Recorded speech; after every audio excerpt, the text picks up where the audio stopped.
बहुजन आवाज न्यूज मराठीच्या आजच्या तयारी 10वीच्या या विशेष कार्यक्रमामध्ये मी विजयकुमार लोंढे आपलं सर्वांचं स्वागत करतो। आजचा हा विशेष भाग इंग्रजी विषयाशी असणार आहे। 10वीच्या विद्यार्थ्यांना इंग्रजी विषयाची प्रश्नपत्रिका कशी सोडवावी याबद्दल आज आपल्याला मार्गदर्शन करणार आहेत प्राध्यापक संगपाल कांबळे सर, इंग्रजी विषय तज्ञ, ज्यांनी 2018 मध्ये 10वीच्या इंग्रजी विषयाच्या अभ्यासक्रम बदलाबद्दल सोलापूर जिल्ह्यातील इंग्रजी विषयाच्या विशेष शिक्षकांना तज्ञ मार्गदर्शक म्हणून काम केले आहे। नमस्कार सर। नमस्कार। आपण विद्यार्थ्यांना या कार्यक्रमाच्या अनुषंगाने मार्गदर्शन करण्यासाठी आजच्या आपल्या या स्टुडिओमध्ये आपलं या ठिकाणी स्वागत करतो। इंग्रजी विषयाची कृतीपत्रिकेबाबत थोडक्यात आपण समोरच्या जे आज तरुण आहे 10वीला विद्यार्थी बसलेत, कोरोनाचा काळ आहे, या काळामध्ये ऑनलाईन तास चालू होता। बऱ्याचशा विद्यार्थ्यांना समोरामध्ये होते की परीक्षा होणार न होणार, परंतु परीक्षेच्या दृष्टीनं आज सगळ्यात इंग्रजी हा विषय महत्त्वाचा आहे। त्याबद्दल विद्यार्थी काही दिवसातच त्या परीक्षेच्या सामोरे जाणार आहेत, परीक्षेला सर्वजण। तर त्या विद्यार्थ्यांना आपण कृतीपत्रिकेसंबंधी आपलं मत किंवा आपले विचार या ठिकाणी आमच्या 10वीच्या विद्यार्थ्यांना मार्गदर्शन करावं। नमस्कार। आज जर आपण पाहिलं विद्यार्थी बांधवांनो, तर आजचा हा जो काळ आहे हा कोरोनामुळे अतिशय धकाधकीचा काळ बनलेला आहे। बऱ्याच ठिकाणी शाळा ह्या सुरूसुद्धा झालेल्या नाहीत आणि ज्या ठिकाणी शाळा सुरू झाल्या त्या ठिकाणी शासन नियमानुसार एक दिवसाआड विद्यार्थ्यांना शाळेमध्ये बोलवण्यात आलं आणि जो अभ्यासक्रम शालेय दिवसामध्ये पूर्ण व्हायला हवा होता, बऱ्याच शाळांचा तो पूर्ण झालेला नाही। आणि इंग्रजी हा असा विषय आहे की सर्वसामान्य विद्यार्थ्यांच्या मनामध्ये पूर्वीपासूनच या विषयाबद्दल एक भीती असते किंवा हा विषय 10वीच्या परीक्षेमध्ये कसा सोडवायचा, प्रश्नपत्रिका अवघड असते, आता या काळात आमचे व्यवस्थित तास झालेले नाहीत, आम्ही पास होऊ की नाही। तर या कार्यक्रमाच्या अनुषंगाने मी आपल्या सर्वांना एवढं सांगू शकतो की जसं तुम्हाला वाटतं की इंग्रजी हा विषय अतिशय अवघड आहे, तर विद्यार्थी बांधवांनो हा विषय सर्व विषयामध्ये अतिशय सोपा आहे। त्या विषयांची जी परीक्षा आता होणार आहे याबद्दल आपण निश्चिंत राहून आत्मविश्वासाने आपण हा पेपर सोडवण्याचा प्रयत्न केला पाहिजे। लक्षात घ्या की आज पेपरच्या बातम्या सुरू आहेत, त्यामध्ये असं सांगितलं होतं की ह्या परीक्षा होणार आहेत, होणार नाहीत। तर ह्या परीक्षा बोर्डाच्या होतील किंवा होणारही नाहीत, परंतु आपण एक विद्यार्थी म्हणून आपल्या या विषयाबद्दल 10वीच्या बोर्ड परीक्षेची तयारी आपण केली पाहिजे आणि ते करणं गरजेचं आहे। आजच्या कार्यक्रमामध्ये मला बोलवलं त्याबद्दल प्रथमतः मी बहुजन आवाज चॅनलचे आभार मानतो आणि विद्यार्थ्यांना या विषयाबद्दल मी एवढंच सांगतो की ज्यावेळेस महाराष्ट्र शासनाने 9वी आणि 10वीचा जो नवीन अभ्यासक्रम ठरवला आणि तो अभ्यासक्रम 2018मध्ये पुस्तक रूपाने विद्यार्थ्यांच्या समोर आणला, तर त्यावेळेस शासनाने काय केलं की ही जी प्रश्नपत्रिका आहे या प्रश्नपत्रिकेचं स्वरूप बदलून त्याला कृतीपत्रिका असं नाव दिलं। आणि कृतीपत्रिका म्हणजे काय, तर विद्यार्थ्यांना यामध्ये फक्त कृती करायच्या आहेत आणि प्रश्नपत्रिकेचं स्वरूप देत असताना सर्वसामान्य विद्यार्थ्याला समोर ठेवून ही प्रश्नपत्रिका काढण्याचं शासनाने ठरवलं। आणि प्रश्नपत्रिकेचे मुळातच 3 प्रकार केले। यामध्ये सिंपल प्रश्न किंवा सिंपल क्वेश्चन जे असतात ते 40% असतील, त्याचबरोबर मीडियम लेवलचे क्वेश्चन जे असतात ते 40% असतील आणि चॅलेंजिंग लेवलचे प्रश्न जे असतात ते 20% असतील। शासनाने ह्या पद्धतीने कृतीपत्रिकेचा आढावा किंवा कृतीपत्रिकेचं स्वरूप जे ठरवलं आहे, तर ते स्वरूप ठरवत असताना कोणताही विद्यार्थी इंग्रजी विषयात नापास होऊ नये म्हणून अशा पद्धतीने विद्यार्थ्याच्या बुद्ध्यांकानुसार कृतीपत्रिका काढलेली आहे। आणि या कृतीपत्रिकेमध्ये जे प्रश्न दिलेले आहेत ते प्रश्न सर्वसामान्य विद्यार्थ्यांना तर सोडवता येतील, त्याचबरोबर ते प्रश्न हुशार विद्यार्थ्यांसाठी सुद्धा ती प्रश्नपत्रिका तेवढी चॅलेंजिंग असेल अशा पद्धतीचं हे या प्रश्नपत्रिकेचं स्वरूप आहे, या कृतीपत्रिकेचं स्वरूप आहे। इंग्रजी विषयाची ही जी कृतीपत्रिका आज विद्यार्थ्यांसमोर असते, बऱ्याच विद्यार्थ्यांच्या मनामध्ये हा विषय अवघड आहे असा एक संभ्रम निर्माण झालेला आहे।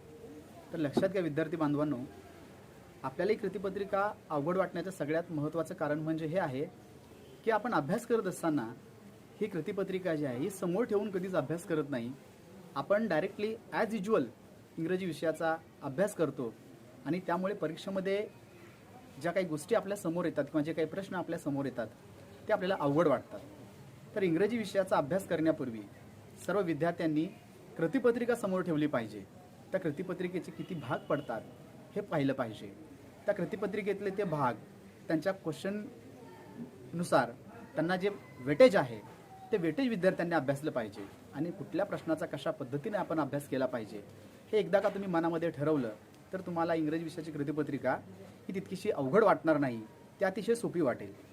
आता या ठिकाणी जर कृतिपत्रिका आपण पाहिली तर या ॲक्टिव्हिटी शीटमध्ये इंग्रजी विषयाच्या साधारणपणे त्याचे जे भाग आहेत ते एकूण भाग जे आहेत ते या कृतिपत्रिकेचे एकूण 6 भाग पडतात आणि त्याच्यामध्ये सेक्शन फर्स्ट जो आहे हा 10 गुणांचा लँग्वेज स्टडीशी संबंधित आहे. सेक्शन सेकंड जो आहे तो टेक्स्च्युअल पॅसेज आहे, हा 20 गुणांचा प्रश्न आहे. त्यानंतर सेक्शन थर्ड जो आहे हा पोएट्रीचा आहे, हा 10 गुणांचा प्रश्न आहे. त्यानंतर सेक्शन 4 जो आहे तो नॉन टेक्स्च्युअल पॅसेज आहे, हा 15 गुणांचा प्रश्न आहे. त्यानंतर सेक्शन 5 जो आहे तो रायटिंग स्किलचा 20 गुणांचा प्रश्न आहे. आणि शेवटचा जो सेक्शन आहे सेक्शन 6 हा ट्रान्सलेशनशी संबंधित आहे की ज्याला स्किल डेव्हलपमेंट असं म्हटलं जातं, तो 5 गुणांचा प्रश्न आहे. या कृतिपत्रिकेमध्ये आपण जर सर्वसाधारणपणे या कृतिपत्रिकेचा अभ्यास केला तर सेक्शन फर्स्ट लँग्वेज स्टडी जो आहे तर यामध्ये क्वेश्चन फर्स्ट ए आणि बी असे 2 प्रश्न विचारले जातात की जे 10 मार्काला असतात. तर आपण लक्षात घेतलं पाहिजे क्वेश्चन फर्स्ट ए आणि बी हे प्रश्न लँग्वेज स्टडीवर आधारित असून यामध्ये एकूण 10 गुणांच्या ॲक्टिव्हिटीज असतील. यामध्ये ग्रामर अँड व्होकॅब्युलरीवर आधारित सिंपल 40% प्रश्न, मीडियम लेवल 40% आणि चॅलेंजिंग 20% अशा 3 काठिण्य पातळ्यावर आधारित ॲक्टिव्हिटीज असतील. या प्रश्नातील प्रत्येक ॲक्टिव्हिटीचे स्वरूप लक्षात घेतल्यास जास्तीत जास्त गुण मिळवून देणारा हा प्रश्न असतो आणि विद्यार्थ्यांना जर स्कोरिंग करायचं असेल तर हा प्रश्न सर्व विद्यार्थ्यांनी अचूक पद्धतीने सोडवणं अतिशय महत्त्वाचं आहे आणि कृतिपत्रिकेमधला हा सगळ्यात सोपा प्रश्न आहे. विद्यार्थी बांधवांनो, क्वेश्चन नंबर फर्स्ट ए जो आहे की ज्याला डू ॲज डायरेक्टेड असं म्हटलं जातं, याच्यामध्ये तुम्हाला एकूण 6 ॲक्टिव्हिटी दिल्या जातात आणि या 6 ॲक्टिव्हिटीपैकी कोणत्याही 4 ॲक्टिव्हिटी विद्यार्थ्यांनी सोडवणं अभिप्रेत आहे. लक्षात घ्या, या प्रश्नात 3 सोप्या आणि 3 मध्यम स्वरूपाच्या अशा एकूण 6 ॲक्टिव्हिटी दिल्या जातील आणि त्यापैकी 4 ॲक्टिव्हिटी आपल्या विद्यार्थ्यांना सोडवायच्या आहेत आणि प्रत्येक कृतीसाठी यामध्ये 2 गुण असतील. आता क्वेश्चन नंबर फर्स्ट एमध्ये जो क्वेश्चन क्रमांक फर्स्ट आहे तो प्रश्न असतो complete the words by using correct letters.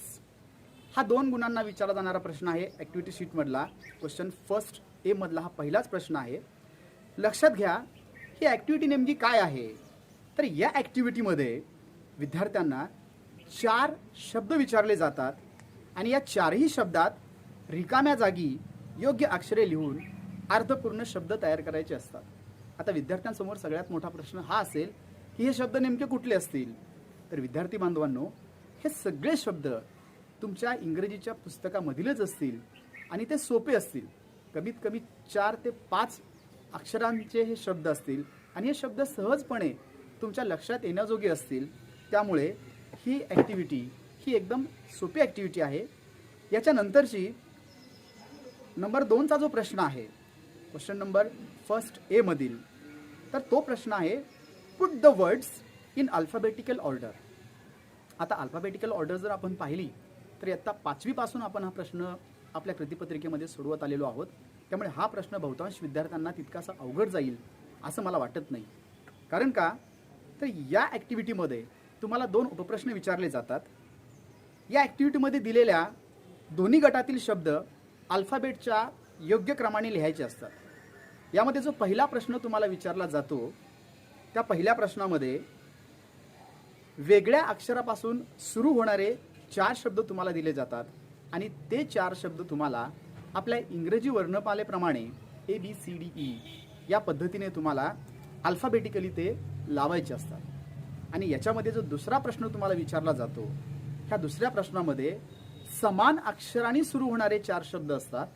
लक्षात ठेवा, समान अक्षरांनी सुरू होणारे जे शब्द असतात हे विद्यार्थ्यांना थोडेसे गोंधळात टाकणारे असतात, कारण प्रत्येक शब्दाचं पहिलं अक्षर हे समान असतं. त्यामुळे मग पहिल्यांदा कुठला शब्द लिहायचा हा मोठा प्रश्न विद्यार्थ्यांसमोर असतो. त्याला घाबरून जायचं नाही.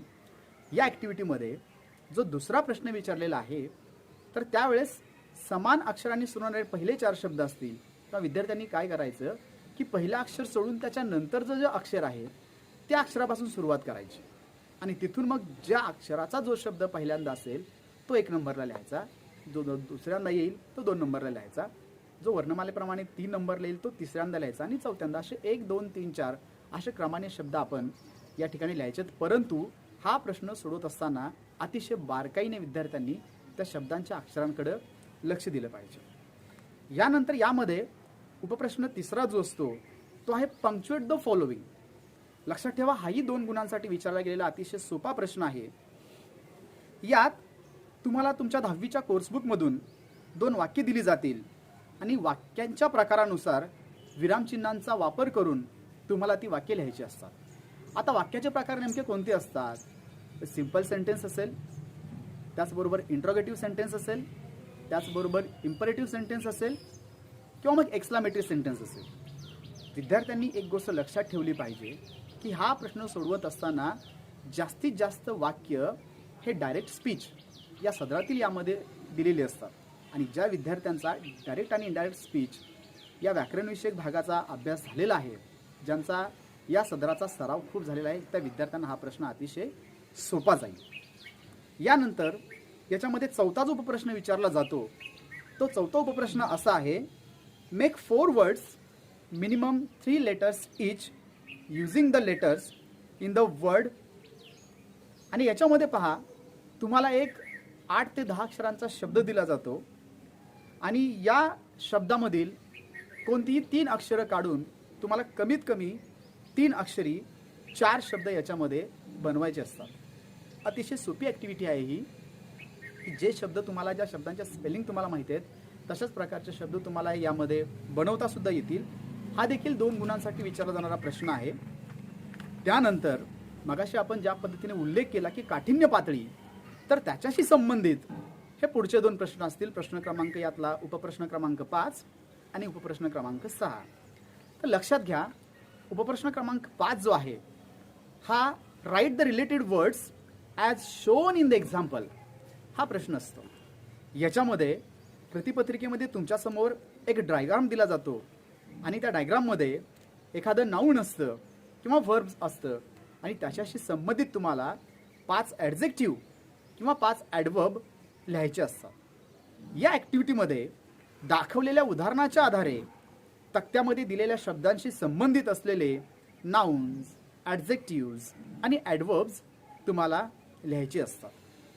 त्यानंतर यातला उपप्रश्न क्रमांक 6 जो आहे तो असतो complete the word chain of verbs.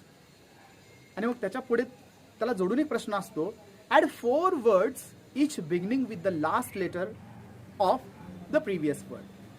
म्हणजे पहा, या ॲक्टिव्हिटीमध्ये तुम्हाला जो शब्द दिलेला असतो तर दिलेल्या शब्दातील शेवटच्या अक्षरापासून पुढील नवीन शब्द तयार करून एकूण 5 शब्दांची साखळी तुम्हाला तयार करायची असते. ही वर्बची साखळी पूर्ण करण्यास सांगितलेली असते. याच प्रकारे नाऊन असेल, ॲडजेक्टिव्ह असेल, अशा इतरही शब्दांची साखळी तुम्हाला विचारली जाऊ शकते.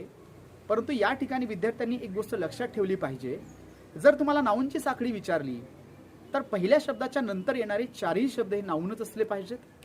जर समजा तुम्हाला ॲडजेक्टिव्हची साखळी विचारली तर पहिल्या ॲडजेक्टिव्ह नंतर येणारे सगळे शब्द हे ॲडजेक्टिव्हच असले पाहिजेत. किंवा समजा जर तुम्हाला व्हर्बची साखळी विचारली तर पहिल्या शब्दानंतर येणारे सगळे शब्द हे व्हर्बच असले पाहिजेत. आता यामध्ये हा झाला प्रश्न क्रमांक पहिला ए. आता याचा जो प्रश्न क्रमांक बी आहे की जो 2 मार्काला तुम्हाला विचारला जातो, तर या प्रश्न क्रमांक बी मध्ये हा सुद्धा डू ॲज डायरेक्टेड याच सदराखाली विचारलेला प्रश्न असतो. या दोन्ही प्रश्नांमध्ये काठिण्य पातळीवर आधारित 1-1 गुणांच्या 2 ॲक्टिव्हिटीज तुम्हाला विचारल्या जातील. प्रत्येक उपप्रश्नात कोणतीही एकच ॲक्टिव्हिटी विद्यार्थी बांधवांनी सोडवायची आहे. याच्यामध्ये जी पहिली ॲक्टिव्हिटी आहे त्या प्रश्न असतो अटेम्प्ट एनी वन म्हणून, म्हणजे कोणताही एक सोडवा. इथं तुम्हाला ए आणि बी असे दोन प्रश्न विचारले जातात. यापैकी तुम्हाला ए तरी सोडवायचा असतो किंवा बी तरी सोडवायचा असतो. यामधला ए जो प्रश्न आहे तो ए प्रश्न असतो make a meaningful sentence of your on using the phrase. आणि मग यामध्ये तुम्हाला एक फ्रेज ते देतात आणि या फ्रेजपासून तुम्हाला एक स्वतः अर्थपूर्ण असं वाक्य तयार करायचं असतं. किंवा समजा तुम्हाला हे थोडंसं अवघड वाटलं तर यालाच और आणखीन एक प्रश्न असतो. तो असा असतो की add a clause to the following sentences to expand it meaningfully. म्हणजे दिलेल्या वाक्यात उपवाक्य जोडून एक अर्थपूर्ण वाक्य तुम्हाला तयार करून लिहायचं असतं. फॉर एक्झाम्पल तुम्हाला वाक्य दिलं जातं यू विल गेट सक्सेस आणि त्याच्या पुढे कॉमा असतो. हे एवढं वाक्य तुम्हाला दिलेलं असतं. मग यालाच जोडून तुम्हाला एक उपवाक्य लिहायचं असतं. ते असं होईल की you will get success if we study hard. म्हणजे जर तुम्ही अभ्यास जास्त केलात किंवा कठोर परिश्रम घेऊन अभ्यास केला तर तुम्हाला 100% यश हे मिळेलच. आणि याच्यामधला जो दुसरा प्रश्न असतो तो दुसरा प्रश्न सफिक्स आणि प्रेफिक्स या सदराशी संबंधित असतो. याच्यामध्ये असा प्रश्न विचारला जातो add a prefix or suffix to the following words. म्हणजे हा जो प्रश्न आहे विद्यार्थी बांधवांनो, हा प्रश्न वर्ड फॉर्मेशनवर आधारित असा प्रश्न आहे. या ॲक्टिव्हिटीमध्ये नाऊन, ॲडजेक्टिव्ह, वर्ब, ॲडवर्ब या प्रकारचे दोन शब्द घेऊन त्याचे रूपांतर दुसऱ्या नवीन शब्दात करायला सांगितले जाईल. अशी नवी दुसरी शब्दरचना करण्यासाठी प्रेफिक्स म्हणजे पूर्वप्रत्यय किंवा सफिक्स म्हणजे अंतप्रत्यय जोडून नवीन शब्द तुम्हाला तयार करायचे असतात. आता प्रेफिक्सचा प्रश्न कसा सोडवायचा लक्षात घ्या. तुम्हाला जर समजा रेग्युलर हा शब्द विचारला जाईल तर त्याच्या पाठीमागे इर हे प्रेफिक्स लावायचा आहे, आय आणि आर, आणि याच्यापासून इररेग्युलर हा शब्द तयार होईल. किंवा समजा क्वालिफाय हा शब्द आहे तर या क्वालिफायला DIS डिस हे प्रेफिक्स जोडायचं आहे आणि त्याच्यापासून डिस्क्वालिफाय हा शब्द तयार करायचा आहे. अशा पद्धतीने प्रिफिक्स जोडून तुम्हाला ते शब्द तयार करायचे असतील. समजा काही शब्दांना सफिक्स तुम्हाला माहिती आहेत. समजा एखादा शब्द आहे यूज, USE यूज, तर या यूज या शब्दाला FUL हे जर सफिक्स जोडलं तर युजफुल हा नवीन शब्द त्यापासून तयार होईल. किंवा ह्या यूज या शब्दाला LESS लेस हे जर सफिक्स जोडलं तर याच्यापासून युजलेस हा शब्द देखील तयार होईल. हा प्रश्न क्रमांक फर्स्ट बी मधला दुसऱ्यातला ए ॲक्टिव्हिटी झाली. समजा ही ॲक्टिव्हिटी जर तुम्हाला अवघड वाटत असेल तर याला ऑर म्हणून तुम्हाला बी हा देखील एक प्रश्न विचारला जातो. आणि हा बी प्रश्न नेमका काय असतो तर याच्यामध्ये तुम्हाला विचारलं जातं की make a meaningful sentence using any one of the following word. यामध्ये तुम्हाला दोन शब्द दिले जातात आणि या ॲक्टिव्हिटीमध्ये जे दोन शब्द दिले जातात त्यातील कोणत्याही एका शब्दाचा वापर करून तुम्हाला एक सिंपल सेंटेन्स तयार करायचं असतं. एक साधं वाक्य तयार करायचं असतं की ज्या वाक्यामध्ये कर्ता, क्रियापद आणि कर्म हे आलं पाहिजे. सेक्शन फर्स्ट नंतर सेक्शन सेकंड हा जो प्रश्न आहे हा सुद्धा क्वेश्चन क्रमांक 2A आणि B हा एकंदरीत 20 मार्काचा प्रश्न असतो. या प्रश्नामध्ये कोर्सबुकमधील कोणत्याही दोन गद्यपाठांवरील साधारणतः 16 ते 18 ओळींचे दोन उतारे देऊन प्रत्येक उतार्यावरती आधारित A1, A2, A3, A4, A5 आणि दुसऱ्या प्रश्नामध्ये B1, B2, B3, B4 आणि B5 अशा 2-2 गुणांच्या 5-5 ॲक्टिव्हिटीज विचारल्या जातील. प्रत्येक ॲक्टिव्हिटीचे स्वरूप वेगळे असल्याने प्रत्येक ॲक्टिव्हिटीचे स्वरूप समजून घेतल्यास उत्तर लिहिणे अतिशय सोपे जाईल आणि चांगले गुण देखील विद्यार्थी बांधवांनो तुम्हाला मिळवता येतील. आता लक्षात घ्या, क्वेश्चन सेकंड ए जो आहे तर तो प्रश्न आहे read the following passage and do the activities. हा 10 गुणांसाठी विचारला जाणारा प्रश्न आहे. याच्यामध्ये A1, A2, A3, A4 आणि A5 असे 5 प्रश्न तुम्हाला विचारले जातील आणि प्रत्येक प्रश्न हे 2-2 गुणांसाठी असतील. आता याच्यामध्ये A1 जो क्वेश्चन आहे तो कम्प्लीट द फॉलोइंग सेंटेन्सेस या सदराखाली तो विचारला जातो आणि हा जो प्रश्न आहे हा प्रश्न सिंपल फॅक्च्युअल ॲक्टिव्हिटीज या साध्या घटनांवरती आधारित असेल। या कृतींची उत्तरे तुम्हाला उत्तरामध्ये सहज मिळतील। आता मग या प्रश्नामध्ये नेमके कोणकोणते प्रश्न विचारले जातील तर याच्यामध्ये विचारलं जाईल ट्रू ऑर फॉल्स म्हणजे चुकी बरोबर ते सांगा, राईट ऑर रॉंग हाही असेल, किंवा ॲग्री ऑर डिसॲग्री मग तुम्ही दिलेल्या मताशी सहमत आहात की नाहीत हा असेल। त्यानंतर फिल इन द ब्लँक्स किंवा मग कम्प्लीट द सेंटेन्सेस किंवा नेम द फॉलोविंग किंवा answer in 2 or 3 1 or 2 words किंवा who said to whom, choose the correct alternatives किंवा कम्प्लीट द वेब किंवा complete the chart, complete the table, complete the diagram इत्यादी प्रकारच्या activity यामध्ये विचारल्या जातील। आता विद्यार्थी बांधवांनो, समजा कम्प्लीट द फॉलोइंग सेंटेन्सेस असा जर प्रश्न तुम्हाला विचारला आणि त्याच्यामध्ये फर्स्ट, सेकंड, थर्ड, फोर्थ असे 4 उपप्रश्न विचारले तर लक्षात घ्या हा जो प्रश्न असतो हा प्रश्न याचं उत्तर उत्तरामध्ये तुम्हाला लगेच सापडेल। जो प्रश्न तुम्हाला विचारलेला आहे लक्षात घ्या ते वाक्य जिथून सुरू झाला आहे त्याचा पुढचा जो भाग जो प्रश्नामध्ये वगळण्यात आलेला आहे तोच भाग तुम्हाला त्या पॅसेज त्या वाक्यामधून पुढे पूर्ण करायचा असतो आणि फुलस्टॉप द्यायचा असतो। समजा याच्यामध्ये ट्रू ऑर फॉल्स हा प्रश्न विचारला असेल तर प्रश्नामध्ये दिलेलं वाक्य जर त्या उतार्यामध्ये जसंच्या तसं असेल तर ते ट्रू ठरवायचं, किंवा प्रश्नामध्ये वेगळं वाक्य आहे आणि उतार्यामध्ये तुम्हाला ते वेगळंच दिसतंय तर लक्षात ठेवा तो प्रश्न अतिशय चुकीचा आहे किंवा तो प्रश्न फॉल्स आहे। म्हणजे ट्रू ऑर फॉल्स हे सुद्धा ठरवणं तुम्हाला अतिशय सोपं जाईल। म्हणजे अशा पद्धतीने जर तुम्ही उतार्यामध्ये पाहून हा प्रश्न सोडवलात तर हे 2 गुण विद्यार्थी बांधवांनो तुम्हाला अगदी सहजपणे मिळतील। त्यामुळं सुरुवातीला सर्व विद्यार्थ्यांनी तो उतारा काळजीपूर्वक वाचणं अतिशय गरजेचं आहे किंवा तो समजून घेणं अतिशय गरजेचं आहे। आता याच्यामध्ये A2 हा जो प्रश्न आहे तर A2 या प्रश्नामध्ये सर्वसाधारणपणे तुम्हाला जो प्रश्न विचारला जातो तर याच्यामध्ये कॉम्प्लेक्स फॅक्च्युअल ॲक्टिव्हिटी या ॲक्टिव्हिटीवर आधारित तो प्रश्न असतो। विद्यार्थ्यांच्या आकलनावरती काही ॲक्टिव्हिटीज विद्यार्थ्यांना या प्रश्नामध्ये दिलेल्या जातात आणि 4 ते 5 वाक्यात काही ॲक्टिव्हिटींची उत्तरं तर काहींची उत्तरं 1 ते 2 शब्दात देखील अपेक्षित असते। साधारणतः या कृतींची उत्तरे उतार्याच्या वेगवेगळ्या भागातून मिळतात, त्यामुळे ॲक्टिव्हिटीचे स्वरूप लक्षात घेऊन विद्यार्थ्यांनी उत्तर लिहायचं असतं। आता यामध्ये लक्षात घ्या ॲक्टिव्हिटीज कोणकोणते असतील तर पहिल्यांदा तुम्हाला विचारलं जाऊ शकतं आन्सर इन 3 or 4 सेंटेन्सेस।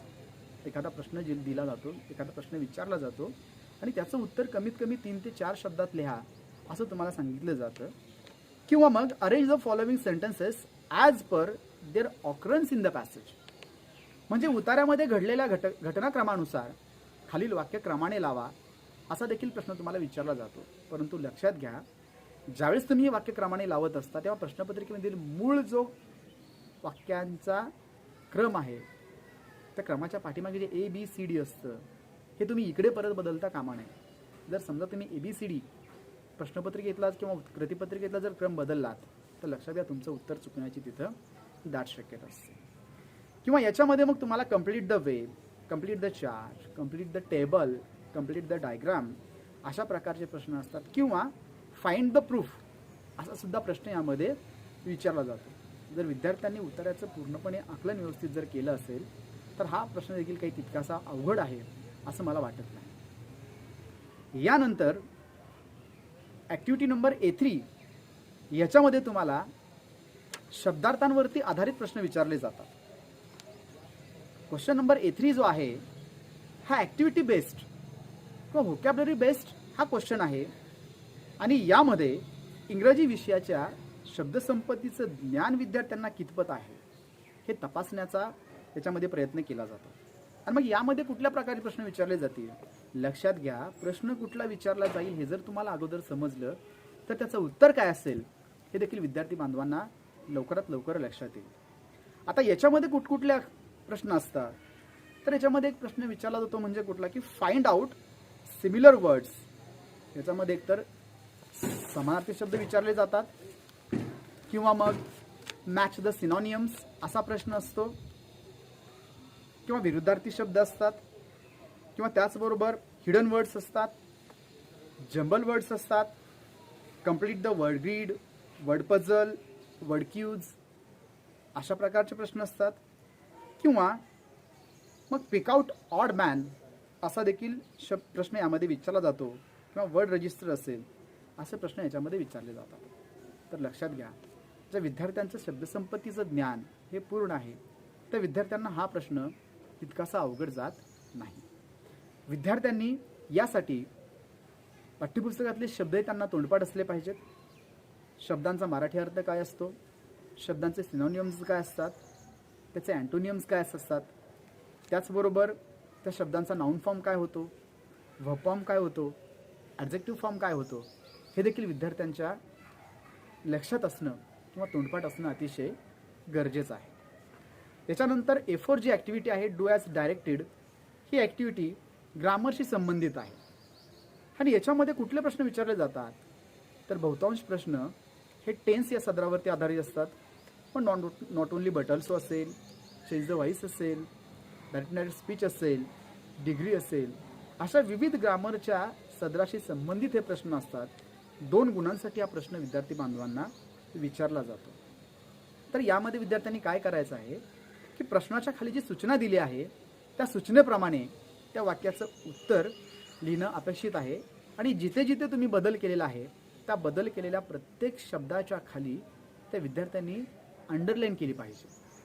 आता या ठिकाणी आपण अंडरलाईन का करायची तर लक्षात घ्या, तुम्ही नेमका बदल काय केला आहे तपासणाऱ्याच्या लवकर लक्षात येईल आणि त्याला हे समजेल की हा प्रश्न तुम्ही समजून अतिशय व्यवस्थित पद्धतीने लिहिला आहे.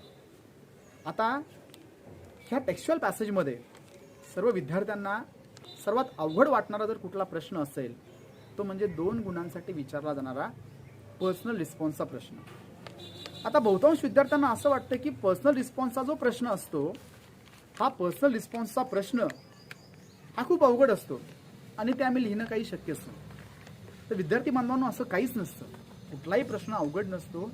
प्रत्येक प्रश्न हे इयत्ता 10वीच्या वर्गात आलेल्या विद्यार्थ्यांच्या बौद्धिक कुवतेनुसारच तयार केलेले असतात आणि ते त्यांना सुटतील अशाच पद्धतीचे ते प्रश्न असतात.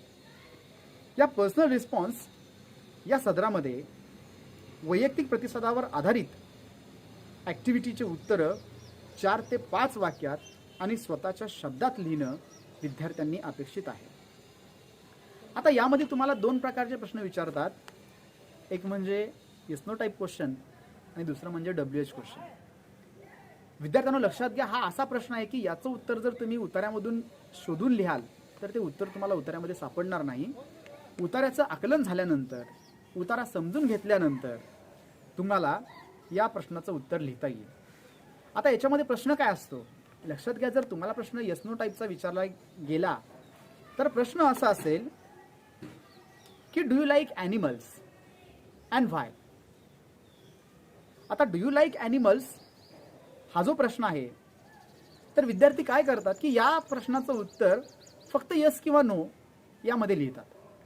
आता लक्षात घ्या, याच्यामध्ये जर तुम्ही त्या प्रश्नाचं उत्तर फक्त येस किंवा फक्त नो लिहिलं तर या ठिकाणी तुमचा अर्धा मार्क कमी होण्याची शक्यता असते. या प्रश्नामध्ये जो प्रश्न तुम्हाला विचारलेला आहे डू यू लाईक ॲनिमल्स तर तुमचं उत्तर असं असलं पाहिजे येस आय लाईक ॲनिमल्स. आणि मग त्यापुढे व्हायचं उत्तर जे आहे ते तुम्हाला सकारण लिहिता आलं पाहिजे. Because animals are helpful to human beings, because animals are the part of our daily life, they are helpful to us. अशा पद्धतीने तुम्हाला तुमच्या स्वतःच्या शब्दरचनेमध्ये ते उत्तर लिहायचं असतं. आता पर्सनल रिस्पॉन्सचं उत्तर हे 4 ते 5 ओळींचं असावं, 4 ते 5 वाक्यांचं असावं. त्यामध्ये विद्यार्थ्यांना असं वाटतं की आम्हाला ते जमणारच नाही. तर लक्षात घ्या विद्यार्थी बांधवांनो, याचं उत्तर लिहित असताना अतिशय छोटी छोटी वाक्यरचना तुम्ही करायची आहे. काही भली मोठी वाक्यरचना केल्याने जास्त मार्क्स मिळतात आणि छोटी वाक्यरचना केल्याने कमी मार्क्स मिळतात असं काही एक नसतं. याच्यामध्ये तुम्हाला छोट्या छोट्या आणि साध्या सोप्या भाषेत ती उत्तरं लिहिणं तुम्ही अपेक्षित असतं. अशा पद्धतीने सेक्शन 2 जो आहे आपला की जो सीन पॅसेजवरती आधारित आहे, याच्यामध्ये क्वेश्चन नंबर 2A यामध्ये A1 ही ॲक्टिव्हिटी 2 मार्क्सला, A2 ही ॲक्टिव्हिटी 2 मार्क्सला, A3 ही ॲक्टिव्हिटी 2 मार्क्सला, A4 ही ॲक्टिव्हिटी 2 मार्क्सला आणि A5 ही ॲक्टिव्हिटी 2 मार्क्सला, अशा पद्धतीने 10 गुणांवरती आधारित हा क्वेश्चन नंबर सेकंडमधला ए हा असतो. आणि याच्यानंतर ज्या पद्धतीने तुम्हाला ए हा प्रश्न विचारला जातो क्वेश्चन सेकंडमध्ये, तर क्वेश्चन सेकंड बी देखील अगदी त्याच पद्धतीने प्रश्न तुम्हाला विचारला जातो आणि तोही प्रश्न सेम असतो, read the passage and do the activities. ह्या दोन्ही प्रश्नांचं स्वरूप सेम असतं, त्यांची उत्तरही तुम्हाला अगदी त्याच पद्धतीने लिहायची असतात. त्यामुळे ह्या प्रश्नांच्या बाबतीत विद्यार्थ्यांनी गोंधळून न जाता अतिशय शांत डोक्याने हा प्रश्न सोडवायचा आहे आणि पैकीच्या पैकी गुण यामध्ये विद्यार्थी बांधवांनो आपल्याला मिळतात. फक्त आपण हा प्रश्न काळजीपूर्वक सोडवणं अतिशय गरजेचं आहे. यानंतर सेक्शन थर्ड जो आहे तो सेक्शन थर्ड हा पोएट्रीशी संबंधित 10 गुणांचा प्रश्न आहे. यामध्ये क्वेश्चन 3A हा कोर्सबुकमधील कवितेच्या कडव्यांवर आधारित 5 गुणांच्या आकलनात्मक कृती असतील आणि क्वेश्चन 3B हा ॲप्रिशिएशन ऑफ पोयम अर्थात कवितेचे रसग्रहण हा 5 गुणांचा प्रश्न असेल. तर आता आपण पहा की 10वीच्या कोर्सबुकमध्ये एकूण आपल्याला 8 कविता आहेत, 8 पोयम्स आहेत आणि यापैकीच कोणत्या तरी 2 पोयमवरती हा प्रश्न आपल्याला विचारला जाईल. क्वेश्चन 3A हा क्वेश्चन प्रश्नपत्रिकेमध्ये अशा पद्धतीने असतो की read the following extract and do the activities. हा प्रश्न 5 गुणांसाठी विचारला जातो. लक्षात घ्या विद्यार्थी बांधवांनो, क्वेश्चन 3A जो आहे ह्या क्वेश्चन 3A मध्ये 5 गुण जे आहेत त्या 5 गुणांची विभागणी कशी आहे, तर A1 हा प्रश्न सिंपल फॅक्च्युअल ॲक्टिव्हिटीजवरती आधारित 2 गुणांचा प्रश्न असेल. A2 हा कॉम्प्लेक्स फॅक्च्युअल ॲक्टिव्हिटीवरती आधारित 2 गुणांचा प्रश्न असेल आणि A3 हा पोएटिक डिव्हाइसवर आधारित ॲक्टिव्हिटी हा 1 गुणांचा प्रश्न असेल. अशा 3 ॲक्टिव्हिटीज तुम्हाला बोर्ड परीक्षेमध्ये 5 गुणांसाठी विचारल्या जातील.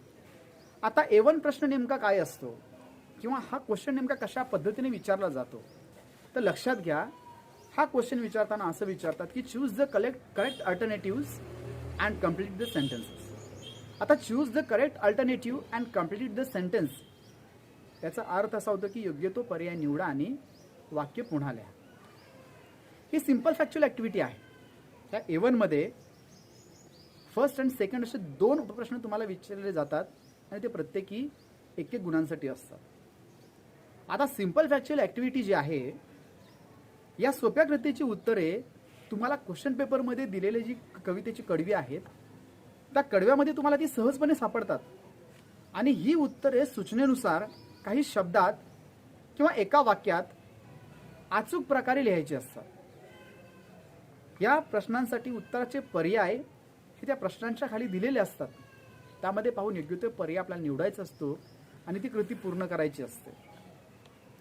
यानंतर A2 जो क्वेश्चन आहे की जो कॉम्प्लेक्स फॅक्च्युअल ॲक्टिव्हिटीवरती आधारित आहे, तर हा प्रश्न हा सामान्यतः कम्प्लीट द फॉलोइंग वेब यावरती जास्त पद्धतीने विचारला जातो. आता याच्यामध्ये विद्यार्थ्यांनी काय करायचं की कॉम्प्लेक्स फॅक्च्युअल ॲक्टिव्हिटी जी असते ही ॲक्टिव्हिटी दिलेल्या कविता, कडव्यांचं आकलन, अनुमान, गर्भितार्थ, निष्कर्ष इत्यादींवर आधारित असते आणि या प्रश्नांची उत्तरं देण्याकरता कवितेचा आशय काय आहे, कवितेची मध्यवर्ती कल्पना म्हणजे सेंट्रल आयडिया काय आहे, कवींचे विचार काय आहेत ते माहिती करून घेऊन याचं उत्तर लिहायचं असतं. यात complete the table, complete the web, complete the sentences इत्यादी कृती विचारल्या जातील. आता बहुतांश विद्यार्थ्यांना कवितेमध्ये A1 आणि A3 हे 2च प्रश्न सुटतात, परंतु A2च्या बाबतीत मात्र बऱ्याच विद्यार्थ्यांच्या मनामध्ये संभ्रम असतो की नाही हा प्रश्न आम्ही आमच्या शब्दात सोडवणं अतिशय अवघड आहे. तर विद्यार्थी बांधवांनो, तुम्ही प्रत्येक कवितेचा जर पॅराफ्रेज व्यवस्थितपणे अभ्यासलात तर लक्षात घ्या हा सुद्धा प्रश्न तुम्हाला तितकासाच सोपा वाटेल.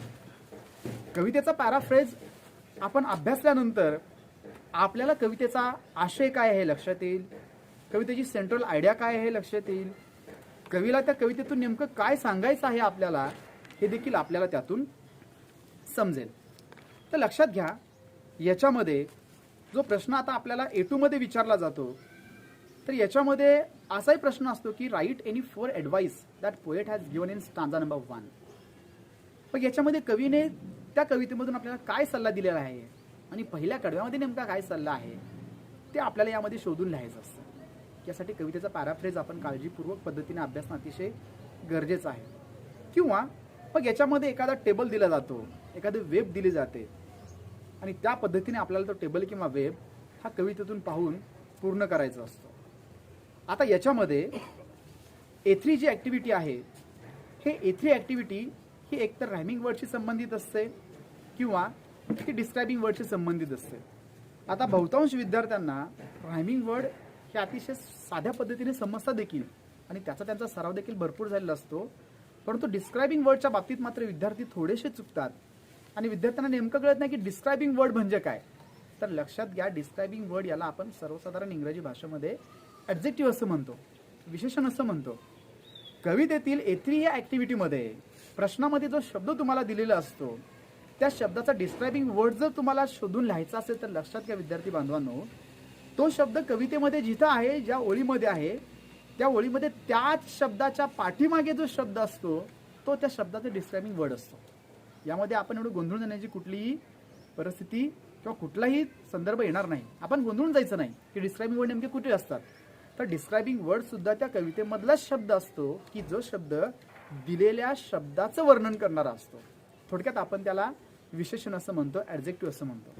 या A3 मध्ये एकतर तुम्हाला रायमिंग वर्ड तरी विचारतील 2 किंवा मग 2 डिस्क्रायबिंग वर्ड तरी विचारतील आणि हे 2 डिस्क्रायबिंग वर्ड्स किंवा 2 रायमिंग वर्ड्स हे 1 मार्काला असतील. यातला एक जरी रायमिंग वर्ड्स तुमचा चुकला किंवा एक जरी डिस्क्रायबिंग वर्डचं उत्तर तुमचं चुकलं तर लक्षात घ्या या ठिकाणी तुमचा अर्धा मार्क कमी होण्याची दाट शक्यता असते.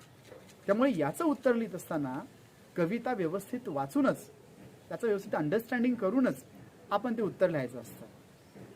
अशा पद्धतीने क्वेश्चन 3 हे हा 3 पद्धतीने विचारला जातो. Simple factual activities, complex factual activities आणि हा तिसरा शब्दांशी संबंधित प्रश्न. आता क्वेश्चन 3B जो आहे ॲप्रिशिएशन ऑफ द पोयम. 10वीच्या विद्यार्थ्यांसाठी हा खूप नवखा आणि नवीन प्रश्न आहे की ॲप्रिशिएशन म्हणजे नेमकं काय, कवितेचं रसग्रहण म्हणजे नेमकं काय, हेच विद्यार्थ्यांच्या लवकर लक्षात येत नाही. लक्षात घ्या, याच्यामध्ये तुम्हाला प्रश्न विचारला जातो की read the following poem and write an appreciation of it with the help of the following points किंवा with the help of the points given below. आता कवितेचं रसग्रहण करणे म्हणजे काय, तर लक्षात घ्या, हा प्रश्न विद्यार्थ्यांना तितकासा अवघड जाऊ नये म्हणून कोणत्या मुद्द्याच्या आधारे त्या कवितेचं रसग्रहण करायचं ते मुद्दे देखील त्या प्रश्नाच्या खाली तुम्हाला तुमच्या कृतीपत्रिकेमध्ये दिलेले असतात. ते मुद्दे कोणकोणते आहेत, तर त्यातला पहिला मुद्दा आहे टायटल. यामध्ये तुम्हाला कवितेचं शीर्षक लिहायचं असतं, कवितेचं नाव लिहायचं असतं, जे की तुम्हाला कृतीपत्रिकेमध्ये दिलं जातं. आता लक्षात घ्या, कवितेचं टायटल लिहित असताना बऱ्याचदा विद्यार्थी काय करतात की टायटल त्याच्यापुढे डॅश मारतात आणि फक्त कवितेचं नाव लिहितात. तर असं न लिहिता हेच उत्तर जर विद्यार्थ्यांनी पूर्ण वाक्यात लिहिलं तर त्यांना जास्तीचे गुण मिळतात. जास्तीचे गुण म्हणजे आहे त्यापेक्षा जास्त गुण मिळणार नाहीत, परंतु जेवढे वेटेज त्या प्रश्नाला दिलेलं आहे तेवढे गुण तुम्हाला पैकीच्या पैकी त्या उत्तरासाठी मिळतील.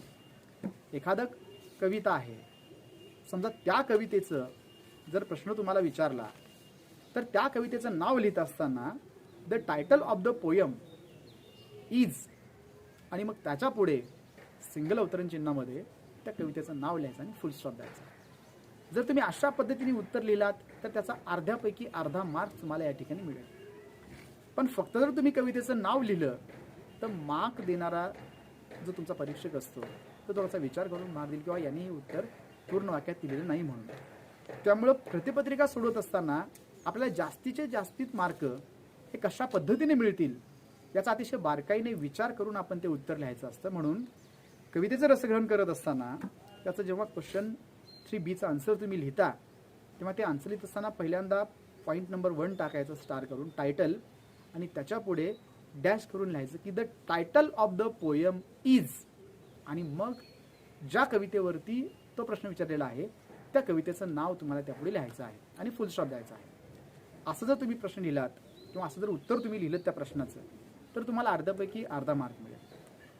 त्यानंतर त्याच्याच खाली एक ओळ सोडून दुसरा मुद्दा लिहायचा तो म्हणजे name of the poet.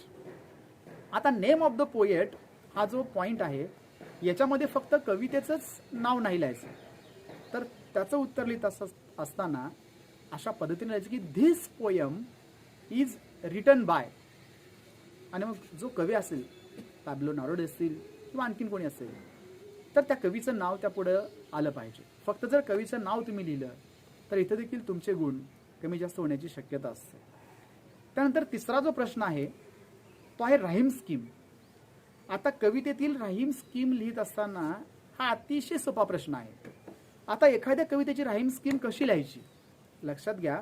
Rahim scheme लिहित असताना विद्यार्थ्यांनी कविता व्यवस्थित वाचायची आहे. समजा कवितेच्या ओळी तुम्हाला आल्या, समजा तुमची कविता आहे की यू स्टार्ट डाईंग स्लोली, ही कविता जर तुम्हाला प्रश्नपत्रिकेमध्ये विचारली आणि याच्या एका कडव्याचं तुम्हाला राहीम स्कीम करायचं आहे तर कमीत कमी 5 ओळींचं हे कडवं आहे.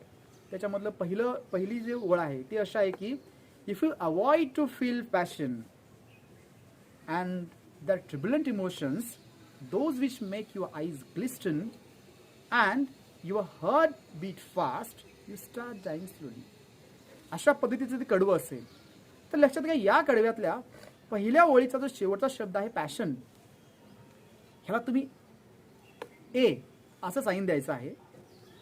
त्यानंतर दुसऱ्या ओळीचा जो शेवटचा शब्द आहे तो आहे इमोशन. आता पॅशन आणि इमोशन ह्या दोन्ही शब्दांचा उच्चार सेम होतो, त्यामुळं पॅशनला जर तुम्ही ए हे साईन दिला असेल तर इमोशनला सुद्धा तुम्ही एस लिहायचं. त्यानंतर तिसरी ओळ जी आहे तर लक्षात घ्या तिथं those which make your eyes glisten. आता पॅशन, इमोशन्स आणि ग्लिस्टन ह्या तिन्ही शब्दांचे उच्चार हे समान आहेत, म्हणून ग्लिस्टन या शब्दाला सुद्धा त्यानंतर तुम्ही ए हे साईन द्यायचं. त्यानंतर जो चौथा आहे तो पहा अँड युअर हार्टबीट फास्ट. त्यातला फास्ट हा शब्द आहे याचा उच्चार वरील 3 शब्दांपेक्षा वेगळा आहे म्हणून त्याला बी म्हणायचं, आणि त्याच्या खाली यू स्टार्ट डाईंग स्लोली याचा उच्चार परत वेगळा येतो. म्हणून अशा पद्धतीनं त्या कवितेचं राहीम स्कीम तुम्हाला ठरवायचं असतं. आता लक्षात घ्या हे राहीम स्कीम ठरवत असताना काही कवितांना राहीम स्कीम नसतं, तर त्या कवितांच्या बाबतीमध्ये आता ह्या कवितेला सुद्धा राहीम स्कीम नाही आहे तर त्याच्या बाबतीत तुम्हाला त्याचं उत्तर यायचं की दिस इज अ फ्री वर्स. आता दिस इज अ फ्री वर्स म्हणजे काय तर ही मुक्तछंदात्मक काव्य आहे, आणि जर एखादं काव्य मुक्तछंदात्मक असेल तर लक्षात घ्या त्या काव्याला राहीम स्कीम हे नसतं. त्याच्यामुळे राहीम स्कीम लिहित असताना त्याची रचना एकतर A B B C C अशी असते किंवा ए बी सी बी अशी असते. म्हणजे कवितेमध्ये ज्या पद्धतीने शेवटचे शब्द येतात, शेवटच्या शब्दांचं यमक ज्या पद्धतीने जुळतं त्या पद्धतीने त्या कवितेचं राहीम स्कीम हे ठरवलं जातं. त्यामुळे अतिशय बारकाईने तुम्हाला हा प्रश्न सोडवायचा असतो. हा प्रश्न सोडवत असताना आपल्या पाठ्यपुस्तकामध्ये ज्या 8 कविता आहेत तर विद्यार्थी बांधवांनो तुम्ही अगोदरच त्याचा अभ्यास केला पाहिजे की 8 मधल्या किती कविता फ्री वर्सच्या आहेत. तर त्या फ्री वर्सच्या कवितांची उत्तरं तुम्ही तोंडपाठ करून ठेवली पाहिजेत की बाबा 1.1 असेल, 1.3 असेल, 2.1 असेल, 2.3 असेल, यामधल्या किती कविता फ्री वर्समध्ये मोडतात. तर त्या कविताचं जे उत्तर आहे की दिस पोएम इज अ फ्री वर्स हे आन्सर जर तुम्ही एकदा का पाठ करून ठेवलं तर हे उत्तर लिहायला तुम्हाला अतिशय सोपं जाईल. अशा पद्धतीने राहीम स्कीमचा प्रश्न तुम्हाला सोडवायचा असतो. आता त्याच्यानंतर जो चौथा प्रश्न आहे फिगर ऑफ स्पीच. आता लक्षात घ्या बहुतांश विद्यार्थ्यांना फिगर ऑफ स्पीच हे कळत नाहीत. बऱ्याच विद्यार्थ्यांना फिगर ऑफ स्पीच हे मराठीमध्ये अडचणीचे वाटत असल्यामुळे इंग्रजीमध्ये सुद्धा त्यांना ते कळत नाहीत, आणि फिगर ऑफ स्पीच हे संख्येने भरपूर असल्यामुळे नेमका कोणत्या फिगर ऑफ स्पीचचा अभ्यास आपण केला पाहिजे हे विद्यार्थ्यांच्या लक्षात येत नाही. तर विद्यार्थी बांधवांनो जर तुम्हाला फिगर ऑफ स्पीचचा अभ्यास करायचा असेल तर लक्षात घ्या पहिल्यांदा ती कविता समोर ठेवा. त्या कवितेमध्ये एकूण किती फिगर ऑफ स्पीच तुम्हाला आलेले आहेत हे एका पानावरती नोट डाऊन करा, आणि ते फिगर ऑफ स्पीच त्याचं आन्सर कशा पद्धतीने लिहायचं याचा सराव करा, म्हणजे तुम्हाला हा प्रश्न अतिशय सोपा जाईल. 10वीच्या इंग्रजीच्या पुस्तकामध्ये जास्तीत जास्त रिपिटेशन, अलिट्रेशन, हायपरबोल हेच फिगर ऑफ स्पीच प्रत्येक कवितेमध्ये जास्त पद्धतीने विचारण्यात आलेले आहेत. आणि मग त्या पद्धतीने जर तुम्ही प्रत्येक कविता वाईज प्रत्येक पोएम वाईज जर याचा अभ्यास केलात तर फिगर ऑफ स्पीच हा प्रश्नसुद्धा तुम्हाला तितकासा अवघड वाटणार नाही. आणि यामध्ये लक्षात घ्या, फिगर ऑफ स्पीच तुम्हाला इथं फक्त एकच लिहायचं आहे, कुठलाही एकाच ओळीचा फिगर ऑफ स्पीच तुम्हाला लिहायचा आहे. त्यामुळे प्रत्येक कवितेमधली एखादी ओळ जरी तुम्ही फिगर ऑफ स्पीचशी संबंधित नोट डाऊन केली, तो कुठला फिगर ऑफ स्पीच आहे जरी लिहिलं तरी लक्षात घ्या, याला तुम्हाला एकपैकी एक मार्क्स अतिशय सोप्या पद्धतीने आणि सहजपणे तो मिळून जाईल. आता या ॲप्रिशिएशनमध्ये सगळ्यात अवघड वाटणारा जर कुठला प्रश्न असेल तर तो म्हणजे शेवटचा असतो की थीम अँड सेंट्रल आयडिया, म्हणजे कवितेची मध्यवर्ती कल्पना काय किंवा कवितेचा नेमका आशय काय, हा 2 गुणांसाठी विचारला जाणारा प्रश्न आहे. आणि याचं उत्तर साधारणतः 3 ते 4 ओळीमध्ये विद्यार्थ्यांनी लिहिणं अपेक्षित असतं. आता याचं उत्तर नेमकं कुठून लिहायचं, ह्याला कवितेच्या ओळी जशा तशा लिहायच्या का, तर नाही. या प्रश्नामध्ये कवितेच्या ओळी जशा तशा लिहून चालणार नाही, ते उत्तर तुमचं पूर्णपणे चुकेल. कवीला त्या कवितेतून नेमकं काय सुचवायचं आहे, कवीला त्या कवितेतून नेमकं तुम्हाला काय सांगायचं आहे, हे तुम्हाला स्वतःच्या शब्दामध्ये लिहायचं असतं आणि त्याला म्हणतात सेंट्रल थीम किंवा सेंट्रल आयडिया. आता एखादी कविता जर तुम्ही घेतलीत, समजा आपली जर पहिली कविता जर तुम्ही पाहिली किंवा यू स्टार्ट डाईंग स्लोली ही जर कविता तुम्ही पाहिली, तर लक्षात घ्या, त्या कवितेचा अभ्यास करत असताना त्या कवितेच्या कवींनी नेमकं त्या कवितेमधून आपल्याला काय सांगितलेलं आहे हे तुम्हाला कुठं लक्षात येईल, तर ज्या वेळेस तुम्ही त्या कवितेचा पॅराफ्रेज हा लाईन बाय लाईन पाहाल, तेव्हा पॅराफ्रेज पाहिल्यानंतर त्या कवितेची सेंट्रल आयडिया काय असते, त्या कवितेची थीम काय असते, कवीला नेमकं काय सांगायचं आहे, हे विद्यार्थी बांधवांनो तुम्हाला अगदी लवकरात लवकर लक्षात येईल. या पद्धतीने जर तुम्ही कवितेचं पॅराफ्रेज अभ्यासलात तर ॲप्रिशिएशन ऑफ द पोयम हा प्रश्न देखील तुम्हाला अतिशय सोपा वाटेल. अशा पद्धतीने सेक्शन 3 हा पोएट्रीवरती आधारित 10 गुणांचा प्रश्न विचारला जातो. योग्य पद्धतीने जर आपण याचा अभ्यास केला तर हा प्रश्न अतिशय सोपा आहे. फक्त विद्यार्थी बांधवांनी गोंधळून न जाता ॲक्टिव्हिटी शीट समोर ठेवून याचा अभ्यास केला तर तुम्हाला 10 पैकी 10 गुण मिळण्यास काहीच अडचण नाही. यानंतर आपण सेक्शन 4 नॉन टेक्स्च्युअल पॅसेज याबद्दल पाहणार आहोत. तर लक्षात घ्या, हा जो क्वेश्चन 4A आहे, हा क्वेश्चन 4A 10 मार्क्ससाठी आहे आणि याच्यामध्ये सुद्धा तुम्हाला A1, A2, A3, A4 आणि A5 यांसारख्या ॲक्टिव्हिटीज असतील. मात्र हा प्रश्न जो आहे, हा प्रश्न तुम्हाला अनसीन पॅसेजवरती विचारला जाईल. आता अनसीन पॅसेज म्हणजे काय? बऱ्याच विद्यार्थ्यांना असं वाटतं की अनसीन पॅसेज खूप अवघड असतात.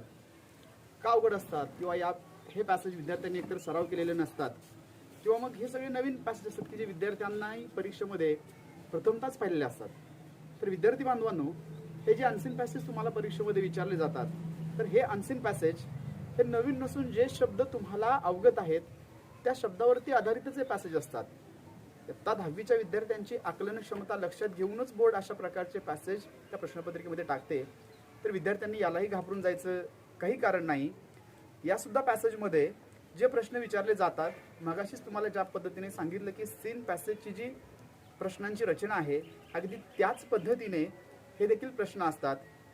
इथे सुद्धा A1 हा सिम्पल फॅक्च्युअल क्वेश्चन असतो, A2 हा कॉम्प्लेक्स फॅक्च्युअल क्वेश्चन असतो, त्यानंतर A3 जो आहे तो शब्दार्थांशी संबंधित प्रश्न असतो, A4 ॲज युज्युअल ग्रामर असतो आणि A5 पर्सनल रिस्पॉन्स असतो. या अगोदर आपण पर्सनल रिस्पॉन्सच्या बाबतीमध्ये जे पाहिलं तर त्यावेळेस मी फक्त तुम्हाला येस नो टाईप क्वेश्चन्स कसे लिहायचे हे सांगितलं होतं. येस नो टाईप क्वेश्चन म्हणजे काय? अर्थातच ज्या प्रश्नाची सुरुवात ही do does did am is are was were has had can could may might must अशा प्रकारच्या सहाय्यकारी क्रियापदाने होते आणि त्याचं उत्तर कसं लिहायचं हे आपण पाठीमागे पाहिलेलं आहे. आता याच्यामध्ये जो दुसरा प्रश्न विचारला जातो किंवा दुसऱ्या प्रकारचा जो प्रश्न असतो तो प्रश्न म्हणजे नेमका कोणता असतो? तर लक्षात घ्या, दुसऱ्या प्रकारचा प्रश्न आहे WH क्वेश्चन. आता या WH क्वेश्चनचं उत्तर लिहित असताना सुद्धा तुम्हाला ते कमीत कमी 3 ते 4 ओळीमध्ये स्वतःच्या शब्दात ते उत्तर लिहायचं आहे. आता WH क्वेश्चन म्हणजे काय की ज्या प्रश्नाची सुरुवात ही WH वर्डने होते. For example what, why, where, who, whom अशा प्रकारचे जे प्रश्न असतात त्या प्रश्नांना WH क्वेश्चन असं म्हणतात.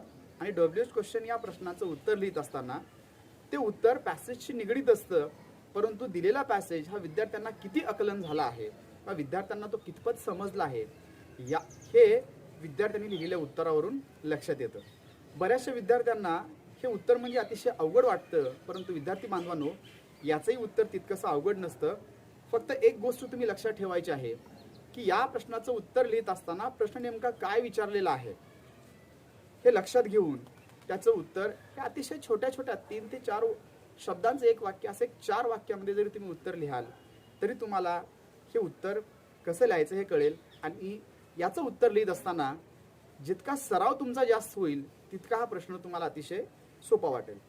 आता या प्रश्नपत्रिकेमध्ये किंवा या कृतीपत्रिकेमध्ये या नवीन सिलेबसमध्ये जो नवीन क्वेश्चन आला आहे तो आहे क्वेश्चन नंबर 4B. हा प्रश्न 5 मार्काला विचारला जातो आणि याला समरी रायटिंग असं नाव दिलेलं आहे. आता समरी रायटिंग म्हणजे काय किंवा हा क्वेश्चन कसा लिहावा तर लक्षात घ्या, प्रश्न क्रमांक 4.1 मध्ये आकलनासाठी दिलेला जो नॉन टेक्स्च्युअल पॅसेज असतो म्हणजे जो अनसीन पॅसेज तुम्हाला दिला गेलेला आहे, या अनसीन पॅसेजची समरी लिहित असताना या पॅसेजचा सारांश लिहित असताना दिलेल्या विषयाला अनुसरून सुरुवातीला एक तुम्हाला शीर्षक द्यायचं आहे आणि त्यातील महत्त्वाचे मुद्दे आपल्या शब्दात थोडक्यात मांडण्याचा प्रयत्न तुम्ही या ठिकाणी करायचा आहे. शक्यतो बऱ्याचदा विद्यार्थ्यांकडून एक चूक होते की समरी रायटिंग म्हणजे दिलेल्या पॅसेजचा 1/3 सारांश आपल्याला लिहायचा आहे म्हणून विद्यार्थी वरील पॅसेजमधल्या 2 ओळी, मधल्या पॅसेजमधल्या 2 ओळी आणि खालच्या पॅसेजमधल्या 2 ओळी अशा पद्धतीने त्या पॅसेजचा 1/3 करतात, परंतु हे पूर्णतः चुकीचं आहे. जेव्हा त्या पॅसेजचा सारांश लेखन तुम्हाला लिहायचं आहे तेव्हा तो पॅसेज विद्यार्थ्यांनी 1 ते 2 वेळा काळजीपूर्वक वाचायचा आहे आणि नेमकं त्या पॅसेजमध्ये काय सांगितलेलं आहे हे तुम्हाला 5 ते 6 ओळीमध्ये स्वतःच्या शब्दात ते सारांश लेखन करायचं आहे. शक्यतो दिलेल्या पॅसेजमधली वाक्य जशीच्या तशी विद्यार्थ्यांनी यामध्ये लिहायची नाहीयेत. महत्त्वाचे मुद्दे मर्यादित वाक्यात समाविष्ट करण्याचा प्रयत्न या ठिकाणी विद्यार्थ्यांनी केला पाहिजे आणि समरी लिहिताना त्या उतार्यावरील सर्व महत्त्वाचे मुद्दे अंतर्भूत करून विद्यार्थ्यांनी ती समरी लिहायची आहे. अशा पद्धतीने प्रश्न क्रमांक 4B हा आपल्याला सॉल्व्ह करायचा आहे. यानंतर पुढचा जो सेक्शन आहे आपल्या कृतीपत्रिकेमधला तो सेक्शन आहे रायटिंग स्किलचा. रायटिंग स्किल म्हणजे यामध्ये विद्यार्थ्यांचं जे लेखन कौशल्य आहे हे तपासलं जातं. तर यामध्ये क्वेश्चन नंबर 5A जो आहे तो आहे लेटर रायटिंगचा आणि या प्रश्नामध्ये तुम्हाला 2 प्रकारचे पत्र विचारली जातात. पहिलं म्हणजे असतं फॉर्मल लेटर आणि दुसरं असतं इन्फॉर्मल लेटर. तर एक इंग्रजी विषयाचा मार्गदर्शक म्हणून माझं तर तुम्हा सगळ्यांना हेच सांगणं असेल की आपण इन्फॉर्मल लेटर हे प्रश्नपत्रिकेमध्ये सोडवण्यासाठी निवडावं. आता फॉर्मल लेटर का निवडू नये तर लक्षात घ्या, फॉर्मल लेटरची जी वाक्यरचना असते तर फॉर्मल लेटरची वाक्यरचना ही आपण ज्यावेळेस अभ्यासत असतो त्यावेळेस एखाद्या म्युनिसिपल अधिकाऱ्यांना पत्र लिहा किंवा एखाद्या शाळेच्या हेडमास्टरास पत्र लिहा किंवा एखाद्या इलेक्ट्रिसिटी ऑफिसमधल्या अधिकाऱ्यास पत्र लिहा, अशा प्रकारचं ते पत्र असतं. आणि ही ऑफिशियल पत्र असल्यामुळे याची जी भाषा आहे ही भाषा अगदी ऑफिशियलीच असली पाहिजे आणि या लेखनाचा सराव आपल्या दैनंदिन जीवनामध्ये आपण कुठेही करत नसल्या कारणाने हा जो विषय आहे किंवा हे जे पत्र आहे फॉर्मल लेटर हे विद्यार्थ्यांना थोडंसं अवघड जाण्याची शक्यता नाकारता येत नाही. आता आपण फॉर्मल लेटरचीच निवड का करावी, कारण की फॉर्मल लेटरमध्ये काही मुद्दे ठरलेले असतात. आता उदाहरणार्थ काय तर पत्ता लिहायचा आहे. समजा फॉर्मल लेटरमध्ये तुम्हाला एखाद्या व्यक्तीला पत्र लिहायचं आहे तर त्यामध्ये जो प्रश्न असतो write a letter to your brother, write a letter to your uncle, write a letter to your father, अशा प्रकारचा प्रश्न असतो. तर इथे लक्षात घ्या, पत्र लेखन करत असताना ज्याला लिहायचं आहे ज्याला पत्र लिहायचं आहे त्याचा पत्ता त्या ठिकाणी त्या पत्रामध्ये दिला जातो आणि त्याचबरोबर पत्ता देखील तिथे असतो. त्याखाली तो पत्ता त्याला पत्र पाठवायचं आहे त्याचं नाव हे विद्यार्थ्यांनी त्या उत्तरपत्रिकेच्या डाव्या बाजूला वरच्या भागामध्ये लिहायचं आहे. मग हे लिहित असताना तो पत्ता अतिशय काळजीपूर्वक लिहायचा आहे आणि याच्यामध्ये सगळ्यात महत्त्वाची गोष्ट म्हणजे जी डेट तुम्हाला टाकायची आहे बांधवांनो, तर ती डेट ही ज्या दिवशी तुमचा एक इंग्लिश विषयाचा पेपर आहे त्या दिवसाचीच असली पाहिजे. आता त्याच्यानंतर जे सॅल्युटेशन आपण लिहितो तर एक ओळ सोडून ते सॅल्युटेशन लिहायचं आहे आणि सॅल्युटेशनच्या नंतर त्याच्यानंतरचा जो भाग असतो तो भाग त्या पत्राच्या अनुषंगाने आपल्याला पूर्ण करायचा आहे. पत्रलेखन करत असताना लक्षात घ्या, सगळ्यात महत्त्वाच्या गोष्टी कोणत्या असतात तर पत्र आपलं औपचारिक असो वा अनौपचारिक असो, ते फॉर्मल असो अथवा इन्फॉर्मल असो, पत्र लेखनासाठी आपल्याला ब्लॉक फॉर्मॅटचा उपयोग करावयाचा आहे. आता ब्लॉक फॉर्मॅट म्हणजे काय? म्हणजे पत्राचे सर्व महत्त्वाचे घटक, जसे पत्र पाठवणाऱ्याचा पत्ता असेल, पत्राची सुरुवात व पत्राचा शेवट, या सर्व गोष्टी डाव्या बाजूला उत्तरपत्रिकेच्या समासालगत आपणास लिहायच्या आहेत. औपचारिक पत्रात पत्र ज्याला लिहित आहोत त्याचा पत्ता, विषय आवर्जून लिहावा. परिच्छेद दर्शवण्यासाठी 2 इंच जागा न सोडता जिथे परिच्छेद पाडायचा आहे तिथे एक ओळ सोडावी. पत्रात कृतीपत्रिकेत असलेलेच नाव लिहावे, स्वतःच्या मनाने कुठलंही नाव लिहू नये. पत्रलेखनासाठी दिलेल्या मुद्द्यांचा सुयोग वापर करून पत्र साधारण 3 परिच्छेदामध्ये आपल्याला लिहायचं आहे. म्हणजे पत्राची सुरुवात, मुख्य विषयाचे स्पष्टीकरण व समारोप असे 3 परिच्छेद त्या पत्रामध्ये असावेत. पत्रलेखनात तुम्ही शिकलेल्या ग्रॅमॅटिकल स्ट्रक्चरचा योग्य वापर करून महत्त्वाचा भाग अधोरेखित करावा. आता लक्षात घ्या, पत्रलेखन हा 5 गुणांचा प्रश्न आहे आणि यामध्ये जर तुम्हाला 5 पैकी 5 गुण मिळवायचे असतील तर बांधवांनो, एक गोष्ट लक्षात ठेवा, सर्व विद्यार्थ्यांनी काळजीपूर्वक ऐका की सुरुवातीला ज्याला आपण पत्र लिहिणार आहोत त्याचा पत्ता समासाला चिटकून डाव्या बाजूला अतिशय व्यवस्थित लिहायचा आहे. योग्य त्या ठिकाणी स्वल्पविराम, फुलस्टॉप हे द्यायचे आहेत. त्यानंतर एक ओळ सोडून त्या पत्राचं सॅल्युटेशन लिहायचं आहे आणि पत्र ज्या विषयाशी निगडीत आपल्याला विचारलं आहे त्या सर्व गोष्टींचा समावेश त्या पत्रलेखनामध्ये झाला पाहिजे. पत्राची वाक्यरचना ही भली अशी लांबलचक असता कामा नये. छोटी छोटी वाक्य असावीत आणि ती व्याकरणदृष्ट्या अतिशय अचूक असावीत. आणि ज्या वाक्यामध्ये तुम्ही direct indirect, change the voice असेल, नो सूनर दॅन असेल, ॲज सून ॲज असेल किंवा कुठल्याही एखाद्या ग्रॅमॅटिकल स्ट्रक्चरचा वापर करून जर एखादं वाक्य तुम्ही लिहिलं असेल तर ते वाक्य तुम्ही अधोरेखित करायला विसरू नका. कारण अशा पद्धतीने जर तुम्ही पत्र लिहिलात तर लक्षात घ्या, तुम्हाला त्याचे 5 पैकी 5 गुण निश्चितच मिळतील. यानंतर प्रश्न क्रमांक 5B जो आहे, हा 5B जो प्रश्न आहे, हा प्रश्न डायलॉग रायटिंग किंवा ड्राफ्टिंग अ स्पीच या विषयाशी संबंधित आहे. आपल्या ॲक्टिव्हिटी शीटमध्ये डायलॉग रायटिंग अर्थात संभाषण लेखन. आता पत्रलेखनाचा एक मुद्दा मी तुम्हाला या निमित्तानं दाखवत आहे की आपलं पत्रलेखन हे कशा पद्धतीने लिहिलेलं असावं किंवा उत्तरपत्रिकेमध्ये आपण ते कशा पद्धतीने लिहावं हे तुम्ही या ठिकाणी पाहू शकता.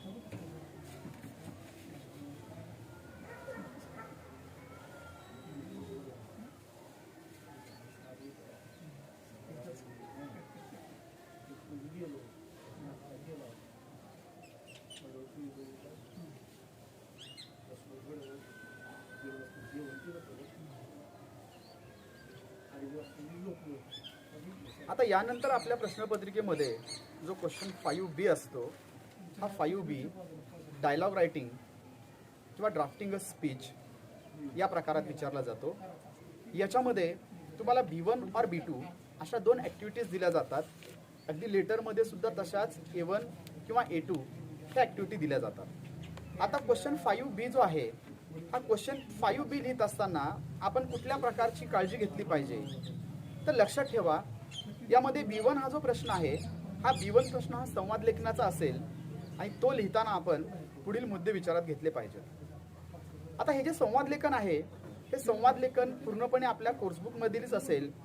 त्यामध्ये कोर्सबुकमध्ये जे वॉर्मिंग अप किंवा चिटचट ॲक्टिव्हिटीज आहेत, त्या वॉर्मिंग अपमधील चिटचट ॲक्टिव्हिटीवरतीच हा प्रश्न आधारित असेल. 5 गुणांसाठी असलेले हे जे लेखन कौशल्य आहे, हे 3 विभागामध्ये विभागले गेलेले आहे. भाग ए, याच्यामध्ये 4 संवाद चुकीच्या क्रमाने तुम्हाला दिलेले असतील आणि त्याची योग्य क्रमाने रचना करून एक अर्थपूर्ण संवाद आपल्याला पूर्ण करायचा आहे. म्हणजे दिलेल्या ज्या 4 ओळी आहेत, त्या 4 ओळीमध्ये तुम्हाला संवादाची 4 वाक्य असतील आणि ती 4 वाक्य तुम्हाला योग्य त्या क्रमाने लावायची आहेत. यासाठी 1 गुण असेल. त्यानंतर भाग 2 मध्ये चिटचटमधील कोणतेही 2 प्रश्न दिलेले असतील, त्याची योग्य उत्तरे लिहून आपण एक अर्थपूर्ण संवाद तयार करायचा आहे. हा सुद्धा प्रश्न तुम्हाला 1 मार्काला विचारला जाईल.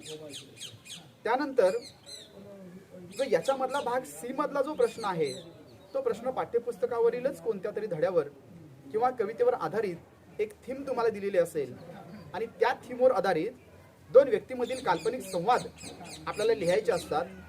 प्रत्येक व्यक्तीमधील साधारणतः कमीत कमी 3 अर्थपूर्ण संवाद म्हणजे एकूण 6 संवाद यामध्ये अपेक्षित आहेत. हे संवाद 3 गुणांसाठी असतील. संवादाची सुरुवात व त्याची शेवट ही योग्य पद्धतीने करणे आवश्यक आहे. लक्षात घ्या, या संवादामध्ये प्रश्न शक्यतो विचारला गेला नाही पाहिजे. यामध्ये B2 जो क्वेश्चन आहे, हा B2 क्वेश्चन हा स्पीच रायटिंग आहे, ड्राफ्टिंग अ स्पीच आहे. याचाच अर्थ तुम्हाला एका महत्त्वाच्या विषयावरती या ठिकाणी स्वतःच्या शब्दामध्ये स्पीच लिहायचं आहे. B2 हा प्रश्न त्याचे उत्तर लिहित असताना आपण काही मुद्दे लक्षात ठेवायचे आहेत. भाषणाची सुरुवात दिलेल्या विषयाचे शीर्षक घेऊन भाषणाची सुरुवात ही पारंपरिकरित्या करावी. आता ही सुरुवात नेमकी कशी करायची तर लक्षात घ्या.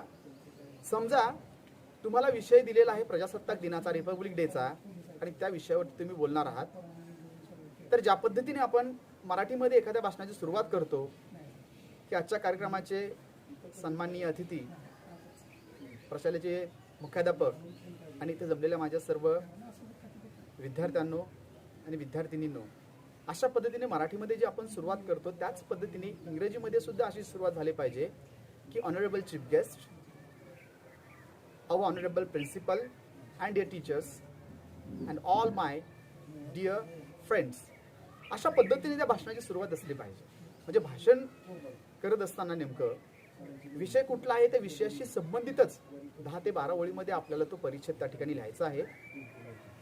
त्यानंतर दिलेल्या प्रत्येक मुद्द्याचं स्पष्टीकरण आणि काही उदाहरणासह आपण ते भाषण इतरांपेक्षा सरस कसं होईल याचा देखील प्रयत्न करायचा आहे. त्यानंतर भाषणाचा योग्य रीतीने समारोप करायचा आहे. संपूर्ण भाषणाचा जो मसुदा आहे हा सुद्धा 3 परिच्छेदामध्ये लिहिला गेला पाहिजे. लक्षात घ्या, मागाशी ज्या पद्धतीने मी तुम्हाला सांगितलं की भाषण असो, पत्रलेखन असो, तर याच्यामध्ये वापरली जाणारी जी वाक्य आहेत तर विद्यार्थी बांधवांनो ही वाक्य अतिशय छोटी छोटी असली पाहिजेत आणि व्याकरणदृष्ट्या ती अचूक असली पाहिजे. काही भली मोठी वाक्य लिहिली म्हणजे जास्त मार्क्स मिळतात आणि छोटी छोटी वाक्य लिहिली म्हणजे कमी मार्क्स मिळतात असं काहीही नसतं.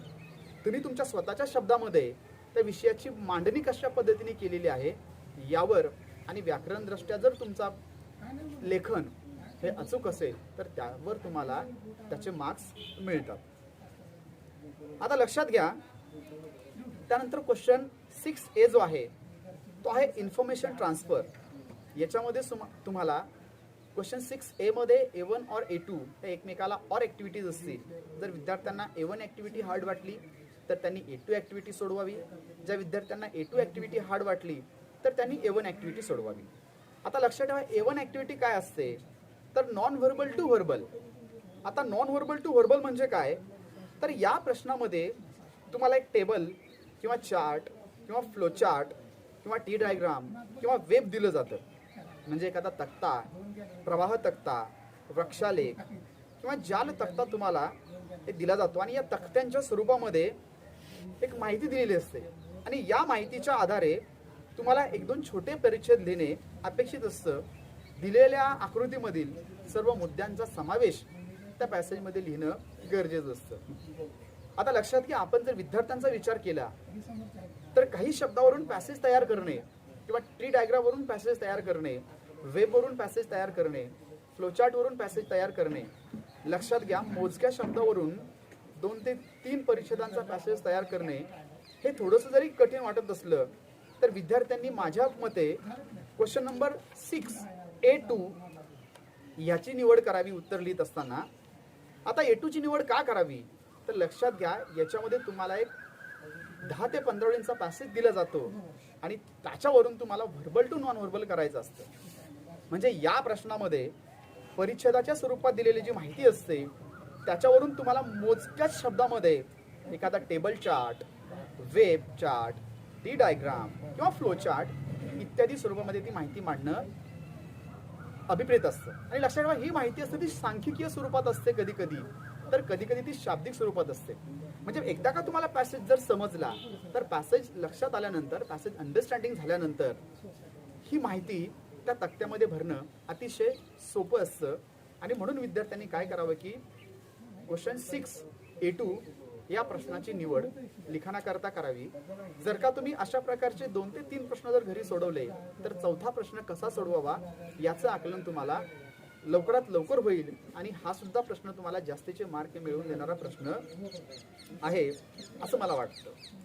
आता याच्यानंतर क्वेश्चन 6B जो आहे हा क्वेश्चन 6B आहे एक्सपांड द थीम. आता एक्सपांड द थीम यामध्ये लक्षात घ्या हा सुद्धा 5 मार्काला विचारला गेलेला प्रश्न आहे आणि याच्यामध्ये सुद्धा विद्यार्थ्यांना B1 किंवा B2 याच्यापैकी एखादा एक प्रश्न सोडवायचा असतो. आता क्वेश्चन 6B हा एक्सपांड द थीम म्हणजे आपला कल्पना विस्तार यावर आधारित असेल आणि यामध्ये पुढील 2 प्रकारचे प्रश्न असतील. B1 news report based on the given headline आणि B2 असतो develop a story with the given beginning or end. या दोन्हीपैकी कोणत्याही एका प्रश्नाचं उत्तर विद्यार्थ्यांना लिहायचं असतं. आता लक्षात घ्या जर विद्यार्थ्यांनी न्यूज रिपोर्ट लिहायला सुरुवात केली तर या प्रकारामध्ये तुम्हाला वृत्तपत्रातील एखादी हेडलाईन दिली जाईल आणि सदर हेडलाईनवर आधारित न्यूजपेपरसाठी तुम्हाला एक न्यूज रिपोर्ट म्हणजे बातमी तयार करायची असते. आता बातमी लिहित असताना कुठल्या कुठल्या गोष्टी आपण लक्षात घ्याव्या किंवा बातमी आपण कशी लिहावी तर लक्षात घ्या बातमी लिहित असताना जर बातमीचे 6 प्रकार तुम्हाला माहिती असतील तर तुम्हाला बातमी लिहिणं अतिशय सोपं जातं. आता 6 प्रकार म्हणजे नेमकं काय तर बातमी का घडली, कुठे घडली, कशी घडली, केव्हा घडली हे ते 6 प्रकार असतात. म्हणजे हू, वेअर, वाय, व्हॉट अशा प्रकारचे. व्हेन म्हणजे हे जर WH प्रश्न तुम्ही जर त्या बातमीला विचारले की बातमी केव्हा घडली त्याचं उत्तर तुम्हाला मिळेल. बातमी कुठे घडली त्याचं उत्तर तुम्हाला मिळेल. बातमीत नेमकं काय घडलं त्याचं उत्तर तुम्हाला मिळेल. म्हणजे अशा पद्धतीने 6 प्रकाराला अनुसरून ती बातमी तुम्ही लिहायची असते.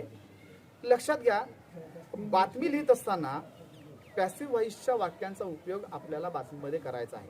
बातमी लिहित असताना ऍक्टिव्ह व्हॉइसच्या वाक्याचा उपयोग करायचा नाही. बातमी लिहित असताना बातमीमध्ये येणारी जी वाक्य आहेत ती वाक्य ही पॅसिव्ह व्हॉइसची असली पाहिजेत आणि बातमी लिहित असताना सुरुवातीला हेडलाईन, त्यानंतर डेटलाईन, त्यानंतर इन्स्ट्रक्शन आणि शॉर्ट कंटिन्यूइंग पॅराग्राफ याचा समावेश त्यामध्ये करावा लागतो. म्हणजेच हेडलाईन, सेकंडला बायलाईन, नंबर 3ला लीड लाईन आणि नंबर 4 फॅक्ट्स इत्यादी घटकांचा समावेश तुम्हाला बातमीमध्ये करायचा आहे. सुरुवातीला हेडलाईन लिहायची आहे.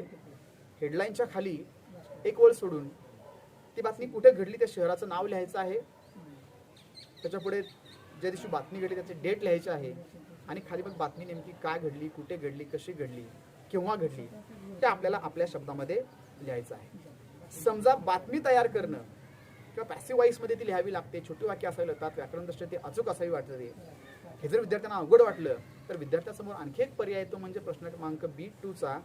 आणि हा प्रश्न कुठला असतो तर डेव्हलप अ स्टोरी म्हणजे कहाणी लेखन किंवा कथा लेखन.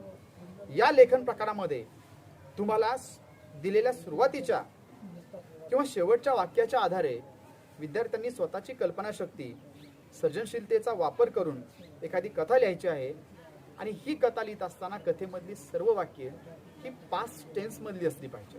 कथेमध्ये पूर्णपणे भूतकाळाचा वापर केला गेला पाहिजे. आता आपण या प्रश्नपत्रिकेमधल्या अगदी शेवटच्या आणि महत्त्वाच्या टप्प्याकडे वळूया. तो म्हणजे आहे सेक्शन नंबर 6 स्किल डेव्हलपमेंट. पूर्वी हा प्रश्न ट्रान्सलेशन या स्वरूपात असायचा, आता तो स्किल डेव्हलपमेंट या स्वरूपामध्ये विद्यार्थ्यांना विचारला जातो. आता लक्षात घ्या क्वेश्चन 7 जो आहे ट्रान्सलेशनचा हा प्रश्न क्वेश्चन 7 हा भाषांतरावर आधारित असेल आणि याचे सुद्धा A, B व C असे 3 उपप्रश्न असतील. आता याचं उत्तर लिहिताना विद्यार्थ्यांनी प्रमाण भाषेचा वापर केला पाहिजे. आता याच्यामध्ये क्वेश्चन नंबर 7A जो आहे तो काय असेल तर translate the following words into a medium of instructions and any 4 असं कंसात त्यापुढे दिलं असेल. म्हणजे कोणतेही 4 शब्द त्यांना तुमच्या मातृभाषेमध्ये त्या शब्दांचं तुम्हाला भाषांतर करायचं आहे. हा प्रश्न 2 मार्काला असेल. आता सदर कृतीमध्ये जे शब्द येणार आहेत ते शब्द कुठले असतील तर लक्षात घ्या विद्यार्थी मित्रांनो, ते शब्द काही नवीन नसतील तुमच्या 10वीच्या इंग्रजीच्या कोर्सबुक मधीलच ते इंग्रजी शब्द दिले जातील. हे 6 शब्द असतील आणि या शब्दांपैकी कोणत्याही 4 शब्दांचे तुम्ही ज्या माध्यमात शिकत आहात त्या प्रमाण भाषेमध्ये म्हणजेच तुमच्या मातृभाषेमध्ये तुम्हाला त्या 4 शब्दांचे अचूक अर्थ लिहावे लागतील. यानंतर क्वेश्चन 7B जो आहे तो काय आहे तर translate the following sentences into a medium of instructions. आणि यामध्ये सुद्धा तुम्हाला एनी टू म्हणजे कोणतीही 2 वाक्य तुम्ही ज्या भाषेमध्ये शिकता त्या भाषेमध्ये भाषांतरित करायचे आहे. आता सदर कृतीमध्ये 4 इंग्रजी वाक्य तुम्हाला दिली जातील आणि त्यापैकी कोणत्याही 2 वाक्यांचे भाषांतर तुम्ही ज्या माध्यमात शिकत आहात त्या भाषेत करावेत. आणि हे करत असताना शब्दशः भाषांतर आपण टाळायचं आहे.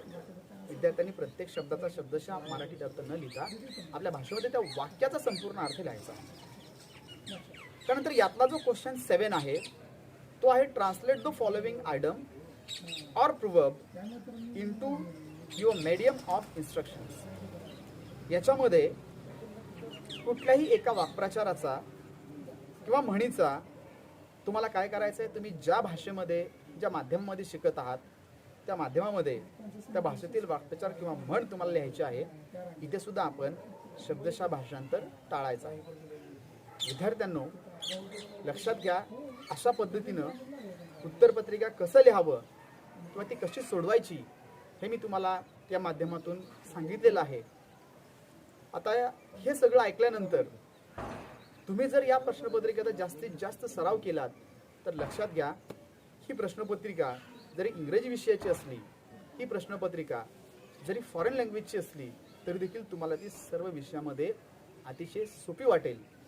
आजचा व्हिडिओ आपण सर्वांनी आवर्जून पाहिला त्याबद्दल मी बहुजन आवाज चॅनलच्या माध्यमातून आपल्या सर्वांचं स्वागत करतो. आणि मला या ठिकाणी या स्टुडिओमध्ये बोलण्याची संधी दिली त्याबद्दल मी सदरील न्यूज चॅनलचे संपादक यांचेही आभार मानतो. धन्यवाद. या ठिकाणी प्राध्यापक संगपाल कांबळे यांनी अतिशय साध्या सोप्या भाषेमध्ये इंग्रजी विषयाचं कृतीपत्रिका साध्या आणि सोप्या भाषेमधून त्यांनी आपल्या सर्व महाराष्ट्रातील विद्यार्थ्यांना समजावून सांगितलेलं आहे. आणि त्यांनी जे सांगितलं ते जरूर विद्यार्थ्यांना उपयोगी पडेल आणि विद्यार्थी त्यांचा सांगितलेल्या ज्ञानाचा उपयोग करून येणाऱ्या परीक्षेला सामोरे जातील आणि 80 पैकी 80 मार्क त्यांना पडतील अशी मी या ठिकाणी ग्वाही देतो.